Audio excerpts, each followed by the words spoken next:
രണ്ടുപേരും അവിടെ എന്തോ മിണ്ടിയും പറഞ്ഞിരിക്കുക, ചിരിക്കുന്നൊക്കെ കേൾക്കുന്നുണ്ട്. അവര് പറഞ്ഞ് ചിരിക്കട്ടെ എന്റെ ടീച്ചറെ, അവർക്കും ഒരുപാട് പറയാനുണ്ടാവൂലേ. അത് ശരിയാ, പക്ഷെ ചിരിച്ച അവിടെ അങ്ങനെ വഴക്കി വിടാതിരുന്നാ മതി. അതിന് പിന്നെ അവനെവിടെ 3-4 കൊല്ലത്തെ അവരുടെ സ്വപ്നമാ അവളുടെ ഉള്ളിൽ വളരുന്നത്. അത് പിന്നെ പൊന്നുപോലെ നോക്കാതിരിക്കുമോ രോഹിണി ടീച്ചറെ? മാഷേ, നമ്മൾ രണ്ടുപേരും റിട്ടയർ ആയി. അത് ഡിപ്പാർട്ട്മെന്റ് നല്ലേ, ജീവിതത്തിൽ നല്ലല്ലോ. അവർ ഭക്ഷണം കഴിച്ചതാണോ? കഴിച്ചില്ല. എന്നാ വിളിക്ക്.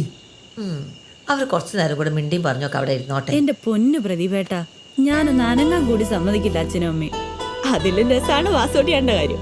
മൂപ്പത വണ്ടിയിൽ ആശുപത്രിയിലേക്ക് പോകുമ്പോ ഇങ്ങനെ പതുക്കെ പതുക്കെ അനങ്ങാതെ അനക്കാതെ, പിന്നെ ആരെ കൊണ്ട് ഒന്നും ചെയ്യിപ്പിക്കില്ല. അപ്പൊ ഞാനിവിടെ ഇല്ലെങ്കിലും കുഴപ്പമൊന്നുമില്ല. കുഴപ്പമില്ലെന്നോ? ഇപ്പൊ ഇങ്ങോട്ട് വന്നത് തന്നെ പ്രതിഭേട്ടനുള്ളതുകൊണ്ടാ. ആണോ? ശരിക്കും പറഞ്ഞ നിന്നെങ്ങനെ കാണുമ്പോൾ വല്ലാത്തൊരിഷ്ടം, അതിങ്ങനെ കൂടി കൂടി വരിക. അതേ, ഇവിടെ ഒരാള് വളർന്നു വരുന്നുണ്ട്. ആണോ?